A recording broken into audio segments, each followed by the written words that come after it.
In a peaceful forest, a swift and overconfident hare loved to boast about how fast he was. He claimed that no one in the forest could ever beat him in a race.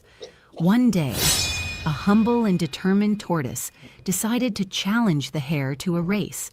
The other animals gathered, curious to see how such an unlikely match would unfold. When the race began, the hare took off like a flash, leaving the tortoise far behind. The tortoise, however, moved slowly but steadily, staying focused on the path ahead. Confident that he was far ahead, the hare decided to take a break. He found a shady spot under a tree, lay down, and soon drifted off to sleep. While the hare slept, the tortoise kept moving, one step at a time, never stopping. His slow and steady pace carried him closer and closer to the finish line. Hours passed, and when the hare finally woke up, he realized with shock that the tortoise was almost at the finish line.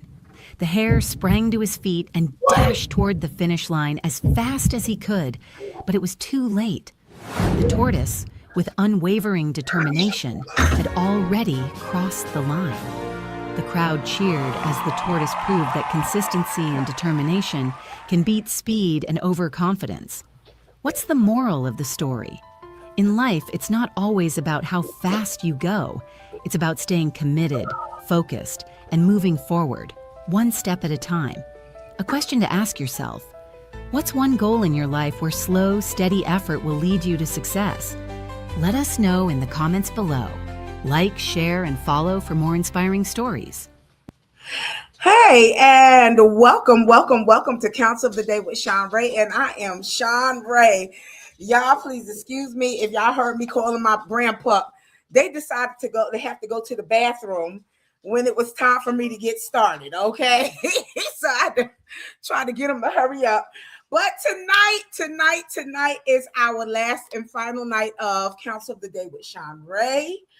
And this month has gone by quick as normal, but it's been very fruitful and productive. This month's topic was this science behind the why we don't try. Each week a subtopic. This fourth week subtopic is slow and steady. Henceforth, the tortoise and the hare with that. But we're gonna go on and get started. Let me move these by pretty quickly. So I don't know what's going on. I don't want to move. I'm a degree counselor from Ashford University. I'm gonna open this website disclaimer, close it back a little bit. Next. Okay, that's my bio. I'm going to bypass that. And this scripture that I use constantly, and I stand on it. And when I say that this week, this scripture has really helped. Good evening. Hey, Kelly. Is that Kelvin? Hey, Kelvin. Hey, Chef. How are you all? This week, this scripture has really hit home for me, and it really has helped me. And I don't push my belief on anybody, but I'm telling you how this here Bible scripture has really helped me this week. Deuteronomy 31:6, the NIV version, where it says to be strong and courageous. Do not be afraid or terrified because of them, for the Lord your God goes with you. He will never leave you nor forsake you. And when I say that this is something that it really helped me on this week, just to think about this. Let me give y'all the key points for this week. I'm going to open it, close it back. All right, so tonight I'm going to be talking about real change is a slow and often invisible process, which is those of us that have made changes within our life, we know that to be true. Number 2, sustained motivation often comes from aligning change efforts with deeply held values. Number 3, mistakes are an inevitable part of the change process and should be viewed as opportunities for growth. So we have been talking about slow and steady change and the science behind the why we don't try. It is a true science. I broke it down this month. But the tools that were given and the strategies that we're giving on this month really does tell you that it's just like we talked about on Tuesday night. There is a morning to letting go of our old mindset, our old belief, the old self.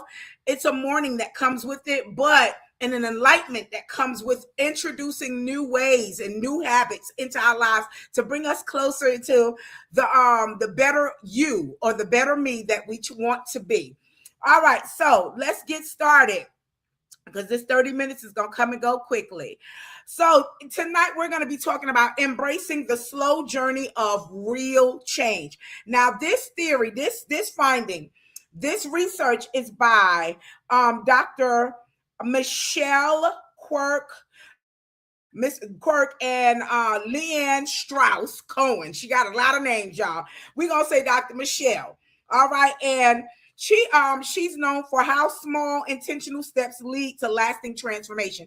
And she talks about small steps. We talked about that on Tuesday night, bit by bit, little by little, how things, small changes. We even did the math on Tuesday night.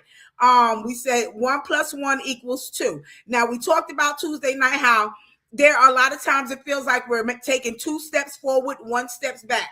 So we wound up doing math. Again, let me pause really quickly. Thank you. Good evening, my YouTube family, Facebook family, TikTok family, Instagram family, LinkedIn family.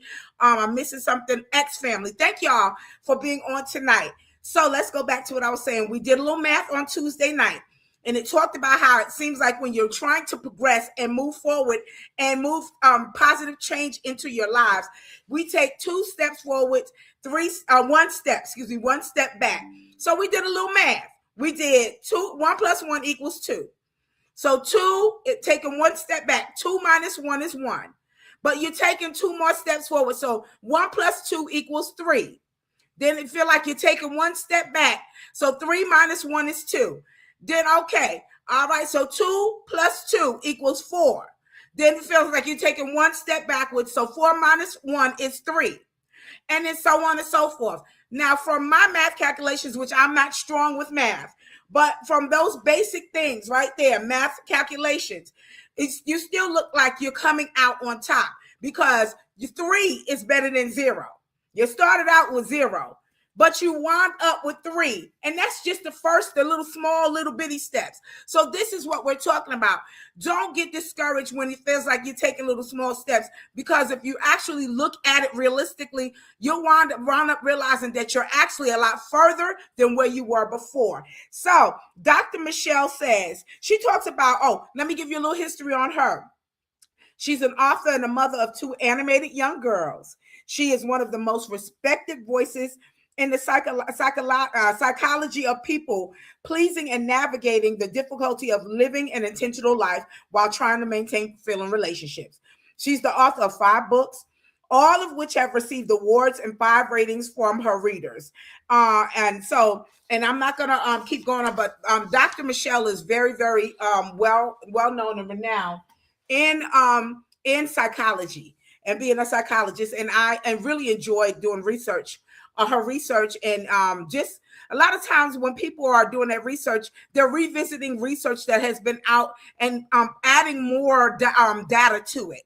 So I enjoyed this with the slow and steady of way of making changes in your lives, but how it's way more productive than just doing it like really fast. So number 1 is called the scenario. Let me move this along. And I'm gonna open this up so y'all can see the few points that I'm doing tonight. Is 4 points. First is the scenario. So let's recap or not recap. Let's talk about the scenario on tonight. So Dr. Michelle says, imagine a lady by the name of Barbara, a young professional who has struggled with procrastination for years. Now, if that's you, it's all right to raise your hand, because I think all of us have experienced procrastination in some form in our lives. So she's given an example, a hypothetical lady named Barbara. So Barbara has struggled with procrastination for years. She expects that one day she'll wake up differently, ready to tackle her to-do list with newfound efficiency. But change does not come overnight. Instead, Barbara notices small shifts in her habits. She's choosing to complete a task right away rather than delaying it. That's a plus. Barbara starts setting short-term goals like finishing a report by the end of the week. and celebrating minor achievements like meeting her deadlines. Barbara these seemingly insignificant steps accumulate over time for her, leading to a profound transformation in her productivity, also in her mindset. All right. So much like Barbara's journey, which is hypothetical, real change is a slow and often imperceptible process. We live in a world that values quick fixes and immediate results, but actual growth happens incrementally. It is the willingness to respond differently to each situation, um, make adjustments, and learn from our mistakes. And this path is inconsistent, marked by progress as long with setbacks. Now, remember, we started out Tuesday night. We talked about 2 steps forward, 1 step back. That's what Dr. Michelle is talking about. That change is marked by progress and setbacks, but it is the only way to achieve a meaningful and lasting change. Now, I'm going to give you a personal example. Excuse me. Let me check my Facebook. I was hoping that I opened it, but I probably didn't because I had to let the puppies out really quickly to go to the restroom. And then, so I thought I was on Facebook. Let me put this on because I like to see who all is communicating with me. So give me one moment, please. And let me make sure that this is, my sound is off. Let me put this on because I like to see. Okay, here we go. All right, so I want to share a personal scenario. Hey, Netta, how you doing? Personal scenario with you all. Now, I come from New York City. I ain't talking about upstate New York. I ain't talking about Long Island, New York. I grew up in New York, in the boroughs, in Queens, for Rockaway, Queens. New York is fast life. It's a quick, fast life. New York is. And so I didn't grow up with a lot of structure like that. Everything is you just get up and go. And then when you get in the house, you fall out and you start all over again. So when I got married, got grown and moved to Georgia, I was embarrassed a lot. I was embarrassed a whole lot because I was late everywhere. Super late, like hour, 2 hours late, because that's how it is in New York. You got to take public transportation where you got to go walk, do stuff, and you just late. So I started getting embarrassed. So I started implementing small changes, like setting my alarm clock, started small, setting my alarm clock, making my alarm clock faster than what it normally was. So I put it maybe 10 minutes faster to help me get to where I got to go a little bit more on time. Then I started going to Barnes and Nobles with my children. We would do book day, and that would be our trip, our little weekly fun trip. Go to Barnes and Nobles. They had a beautiful section for children, and while the children were reading and participating in what was going on, I would go into the self-help aisle and get books, and I would learn about how to become more organized and how to become more strategic. And then they had these wonderful shows that still come on cable TV, HGTV and TLC and different things. And I started watching how people started doing things. And then I started applying them to my life. But then I would incorporate things that work best for my family and my home. To this day, my children are grown and they live on their own, but I still live by the things that I incorporated and I made sure that I instilled in my children when they were growing up. Like I say it all the time when I'm on here, I prepare my clothing for work for the week. So they're hung up all the way down to the jewelry. So it's my outfit, my underclothes. If it's the wintertime, my stockings, my socks, or whatever, my tights or my socks, my shoes, my jewelry, my purse. Everything is prepared the night before. So if I am ever running late in the morning, all I have to do is just get up, wash up, go, throw stuff on, and go, rather than trying to look through the closet, trying to find stuff. So this is the small changes that Dr. Michelle was talking about. And I wanted to give a personal insight on how I can tell you that it does work.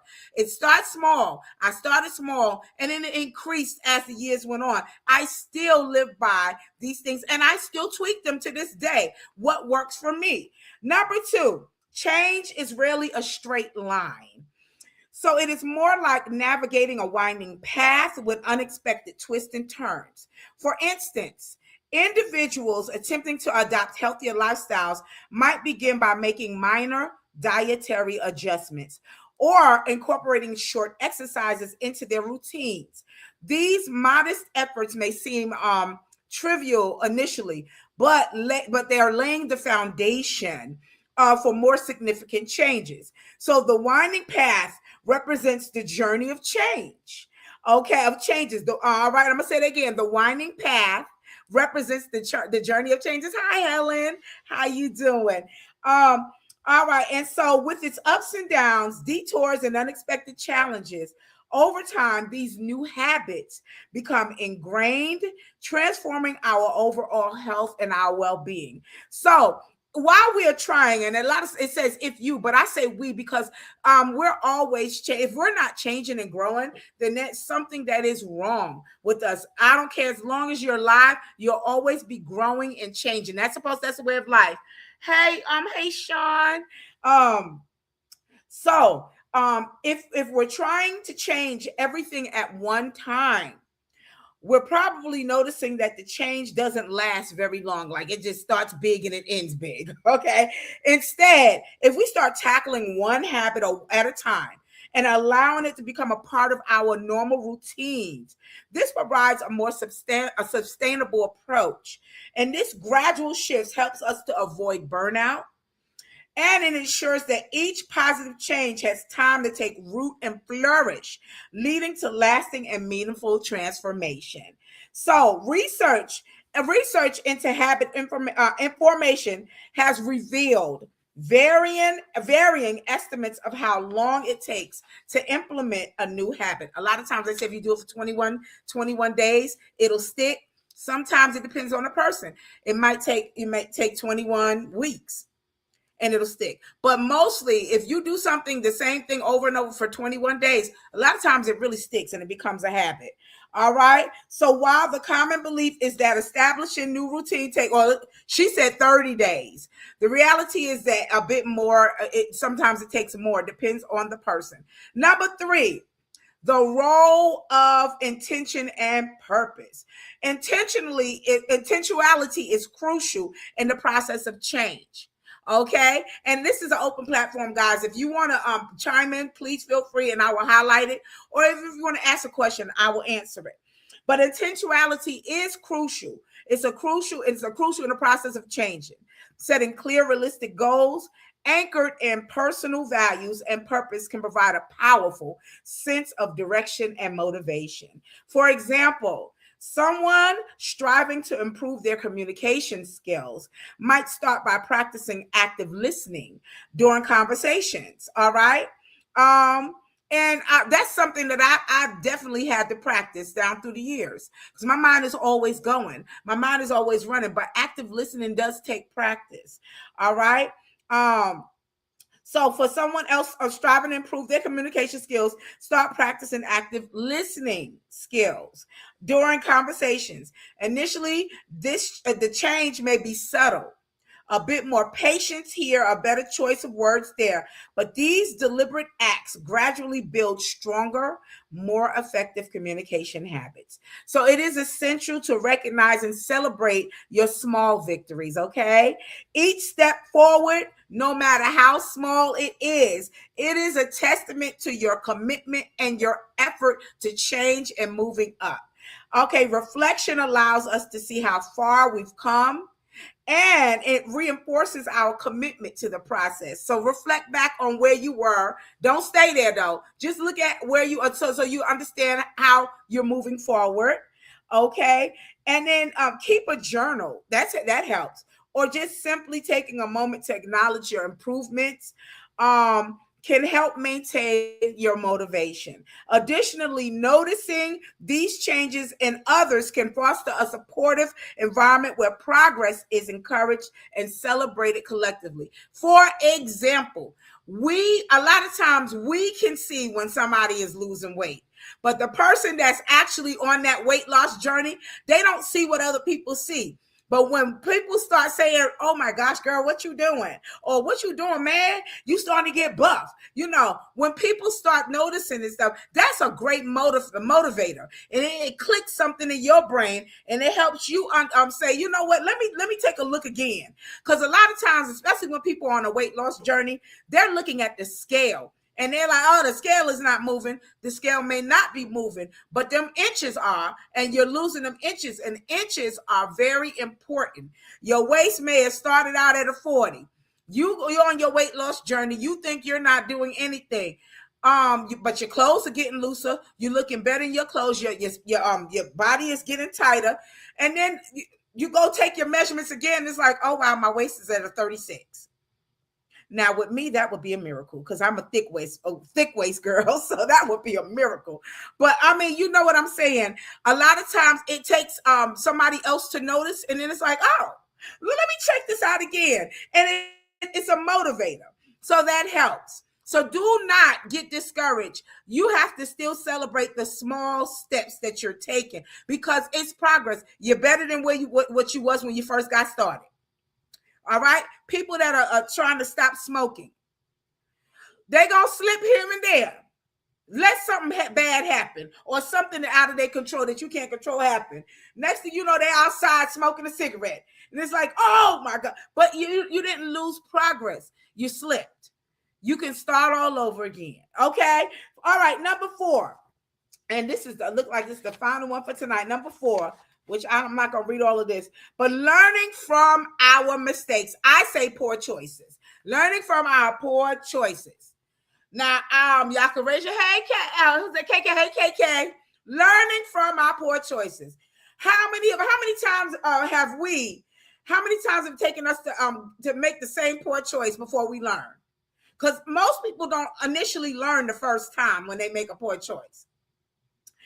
Okay, so you make the poor choice the first time. Okay, something similar happens again. You do the same exact thing. All right, that third time, I think by that third time, I think there should be a light bulb that clicks that third time and say, you know what?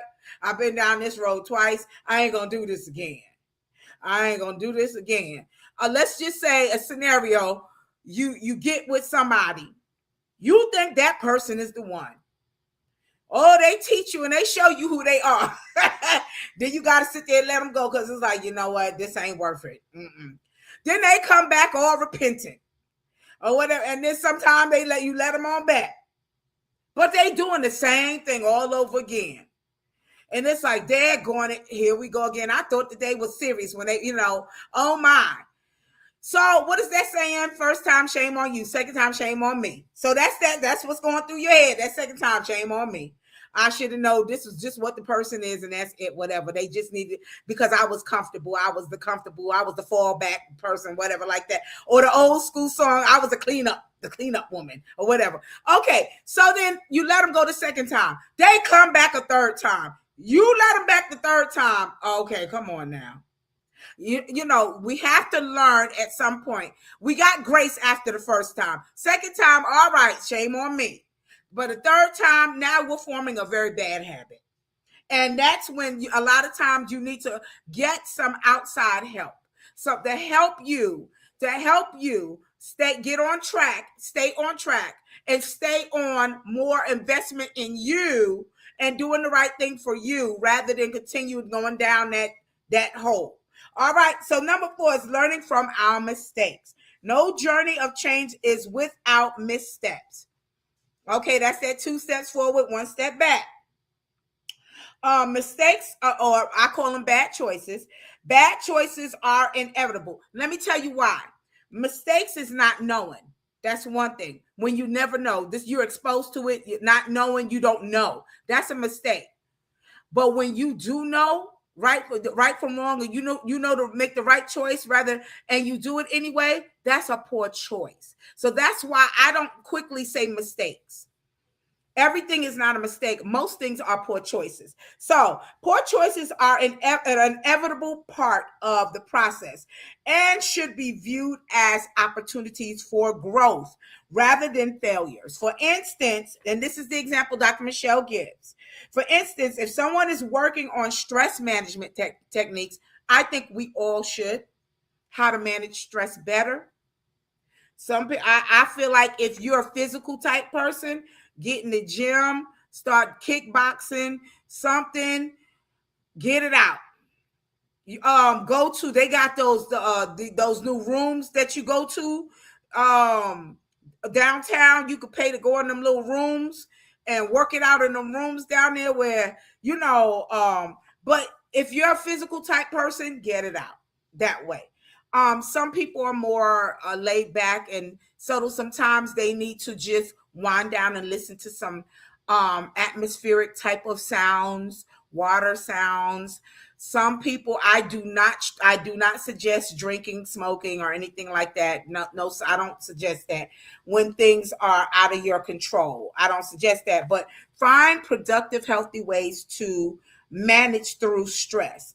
Okay. And it succumbs to anxiety in a high pressure situation. This provides valuable insights into triggers and areas that need further development. So embracing these moments with compassion and a willingness to learn is vital for continued progress, excuse me.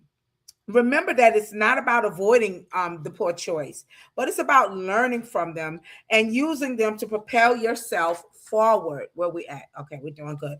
So sustained motivation often comes from aligning change efforts with deeply held values and long-term goals. So when change is pursued with a sense of purpose, it becomes easier to stay committed, even when progress seems slow. So even in small actions, consistency leads to the cumulative effect necessary for insignificant transformation. I remember years ago, I went to this wellness clinic and went and got a procedure done, wellness or whatever. And so they asked, what were you doing? At the time, I was walking up to five miles about 4 times a week, about four times a week, walking, and then I was doing some other things at home.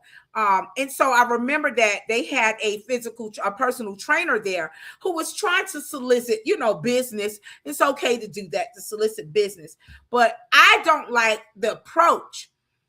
So he just kept saying, you need a physical trainer. You need to start lifting weights and stuff. And I'm not saying that he wasn't right. But that's just not where I was at the time. And he just kept saying that you walking, it's not going to help. It's not going to do anything. And I looked at him and I said, sir, one thing I know is my body and I know me. Let me stop walking. And we're going to see just how quickly my body balloons back up and out.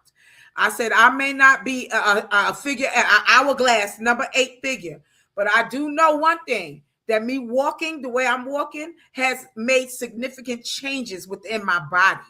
I was I'm very healthy. I was very healthy. I was very toned. And my endurance, oh my gosh, with me walking like that. Hey, who's that? Hey, oh, that's hey, dude. And when I say my health-wise, breathing, my endurance, with me walking, the energy and everything. But I kindly told that personal trainer, let me stop walking. And then I know what kind of shape I'm going to get into. So I understand what you're saying. I was not soliciting his services because his approach was not, or whatever. So I'm saying all that to say this. It might not have been the changes that he wanted for me, but I know that the changes that I incorporated for me was working and worked well. It worked well. I wish that I could keep walking like that.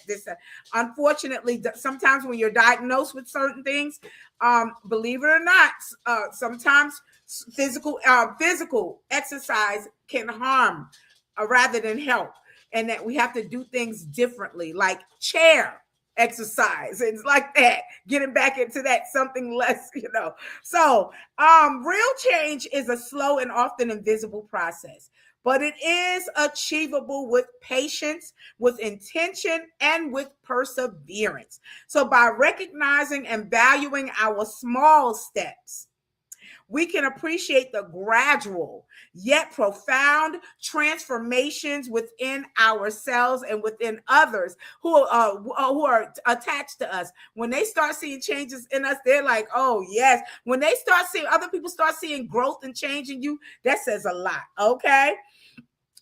So meaningful shifts. So next time we start feeling frustrated by the pace that we're taking and change, Remember Dr. Barbara's scenario with Barbara's story, and find comfort in the steady progress of our own journeys when we see life as a process of growth and maturity throughout. We know that change is an ever changing process that is never finished, but that can be celebrated along the way. I said it when I first got started. We are constantly changing. If we're not constantly changing and growing in our lives, you're never too old to grow, to change, and to learn. A change for the better, I'm talking about.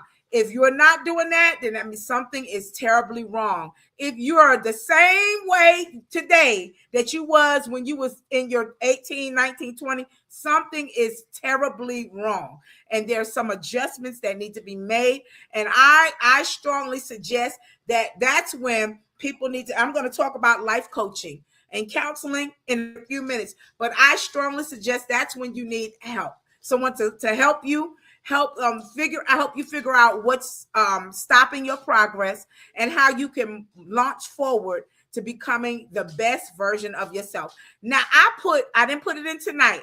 I put a 3-minute survey in my other chats, and I'll probably put it in tonight after I get off. If you want to take that 3-minute survey that shows you your strong points of yourself and the areas of that need to be improved, click on the link. It's only a 3-minute survey, and take it and keep it. Keep everything, because it'll show you. I will print it out and put it up on your mirror in your bathroom so you can look at, okay, these are my strengths and these are the areas where I can improve. So take the 3-minute survey. Okay, I'm going to put it in the chat when I get off tonight. So let's move on to my service announcements. And guys, I will see y'all in August. Our takeaway for tonight says that change is really a straight line. It's more like navigating a winding path with unexpected twists and turns. But the thing is, keep changing, guys. Keep staying on that the path of changing for the better for yourself. Our quote, and I love it. I've used it all month long. It says, "It is our duty as men and women to proceed as though the limits of our abilities do not exist." And that is, we take the limits off of ourselves and keep moving forward, keep going up. Okay, and that's by Pierre Desjardins. All right, so let's start my this is my website. This is for my fellow theorists and counselors. Here we go. This is where I got my research and study from tonight, guys. All righty then, and let's move forward. Better up. Excuse me, I wasn't ready. So if you would like to create a personal and professional transformation through expert life coaching, www.betterup.com is a great source for you. Click on the link, find the link. They will pair you with a life coach that will work best for you. It's affordable. www.betterup.com. All right, our next thing is Ada Plus Community. I love this. Empowering adults with ADD, ADHD, and OCD to live their best lives. A different brain requires a different approach. www.adapluscommunity.com. All right, next one is BetterHelp.com. So if you want a safe space to speak with a licensed professional online, BetterHelp offers affordable counseling sessions for individuals, for couples, and for the entire family. www.betterhelp.com. Our next one is 988 Crisis Helpline. So it is a free 24/7 helpline for people that may be experiencing some distress. If you know someone that's experiencing distress, you can call with them on a 3-way 988 helpline. Go online. It's 24/7. Prevention crisis resources for you or your loved one. The best practices for professionals within the United States. 988 Help Christ Line. All right. Next one is Learning RX. I love this organization. I'm going to keep saying it. It's been around for well over 30 years. All right. Best Training offers a way to strengthen your thinking skills. This organization has helped people with ADD, OCD, learning cognitive disorders. It also is a platform for those that just want to do brain training and strengthen their skills, their intellectual skills. It's the average graduate of Learning RX, their IQ was improved by at least 13 points during their period of training, and they move forward. There are a lot of people have made significant gains in skills like their working memory, their long-term memory, and attention deficit. www.learningrx.com. All right. If there is a past Counsel Today with Shanrae, that series that you missed or you just want to rewatch, go to my YouTube channel at Shanrae Price. Please like, subscribe, and hit the bell for notifications. Then select any past series that you're interested in watching or rewatching. And I am a professional counselor, degree counselor. I have been doing private counseling for the last 14 years. I can say that my percent rate is 94 to 95%. Not bragging, but I'm telling you, the success rate has been what my graduates have been awesome. It works. I always say that the strategies work if you work them. If you're interested in professional one-on-one counseling with myself, feel free to inbox me on any of my social media pages. I will contact you back. Everyone is, most of them are Shanrae Price. The only one that's Shanrae Owens is my Facebook page. And again, I'm going to say my Shanrae Price Facebook pages were hacked about 5-6 years ago. So I'm under Shanrae Owens, as you can see. All right, because I'm a lifestyle strategist and my aim is to aid you in your life's goals and your life's dreams. Listen, guys, I will see you. Thank you so much for participating this month for my May 2026 Counsel of the Day with Shanrae. I am going to see you guys in August for the month of August, and that's my third quarter for the year. I do 4 quarters of a year. And I will see y'all August 2026 with a new topic, of course, with a subtopic for each week. I want y'all to have wonderful, wonderful holidays. Enjoy your Father's Day, your 4th of July, and birthdays, about whatever anniversaries, until I see y'all again in August. Guys, y'all stay up, keep smiling, stay up. Things may, like we said, it may feel like things are hitting you, but remember, it's just for a season. Things will get better and it'll change. I'm going to end this show with what I started it with the tortoise and the hare. Okay. And then I will see you all again. Let me make sure that I rewind it because I don't, let me rewind it. Hold on. Let me make sure I rewind it. In a peaceful forest, there a we swift go. and overconfident hare loved to boast about how fast he was. He claimed that no one in the forest could ever beat him in a race. One day, a humble and determined tortoise decided to challenge the hare to a race. The other animals gathered, curious to see how such an unlikely match would unfold. When the race began, the hare took off like a flash, leaving the tortoise far behind. The tortoise, however, moved slowly but steadily, staying focused on the path ahead. Confident that he was far ahead, the hare decided to take a break. He found a shady spot under a tree, lay down, and soon drifted off to sleep. While the hare slept, the tortoise kept moving, one step at a time, never stopping. His slow and steady pace carried him closer and closer to the finish line. Hours passed, and when the hare finally woke up, he realized with shock that the tortoise was almost at the finish line. The hare sprang to his feet and dashed toward the finish line as fast as he could, but it was too late. The tortoise, with unwavering determination, had already crossed the line. The crowd cheered as the tortoise proved that consistency and determination can beat speed and overconfidence. What's the moral of the story? In life, it's not always about how fast you go. It's about staying committed, focused, and moving forward, one step at a time. A question to ask yourself: what's one goal in your life where slow, steady effort will lead you to success? Let us know in the comments below. Like, share, and follow for more inspiring stories. Good night, everybody.